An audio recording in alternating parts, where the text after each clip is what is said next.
আমি তোর ভাই, তাহলে বিয়ে করছিস কি লিগা? কথায় কথা আমার ভাই কর, বিশেষ করে মানুষ যখন বেশি থাকে তখন তোর আরো ভাই খেতে ইচ্ছা করে। এই যে আমি কানে ধরলাম, আর জীবনেও ভাই ডাকুম না। সব মনে থাকবো? মনে থাকবো ভাইয়া। দেখোস না আমার জামাই কেমন, সারাক্ষণ পকর পকর করে। ছেলেরা যত চুপচাপ তত ভালো। জামাই চুপচাপ থাকবো, মার বা ধরবা যা খুশি কইবা, তাইলে তো ভালো লাগে। পাত্তর বিয়া করতি, পাত্তর। একটা ঘন্টা ধরে আটটাছে, তো যদি রাস্তা ঘুরাইতো। নির্যাতন করে, নির্যাতন, স্বামী নির্যাতন, মামলা করবো ওর নামে আমি। হায় আল্লাহ, সারা জীবন শুনছি নারী নির্যাতন, এখন বলে স্বামী নির্যাতন। এই কেমনে করে আমার নাতিন করে নির্যাতন? আরে খলিল ভাই কেমন আছেন? ভাই কইলি কি লিগা তুই আমারে? ভাই ডাকবো না তো কি ডাকবো? তালুই কে ডাকবো? দুলা ভাই ডাকবি, দুলা ভাই ডাকবি। তখন ওই জামাইলের কারণে প্রত্যেক কইতাছে যে খলিলের মাথা সমস্যা।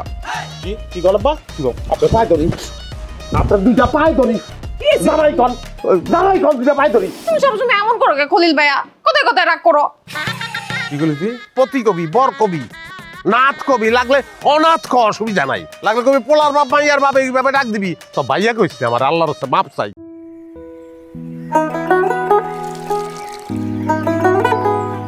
আমাদের নিজেদের দেশটা কেমন হবে দেখবা? আসো।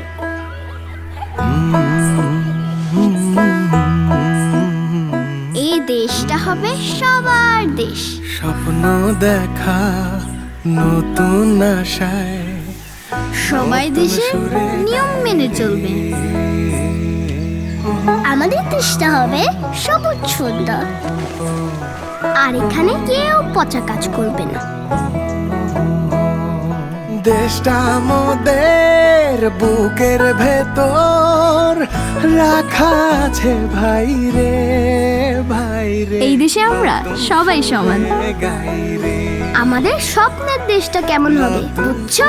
এই স্বপ্নগুলি দেশের সবচেয়ে বড় সম্পদ। আমরা বিশ্বাস করি এই স্বপ্নগুলিতেই তৈরি হবে স্বপ্নের বাংলাদেশ। স্বপ্ন ধরা, ধরনীর বুকে স্বপ্নের ঠিকানা।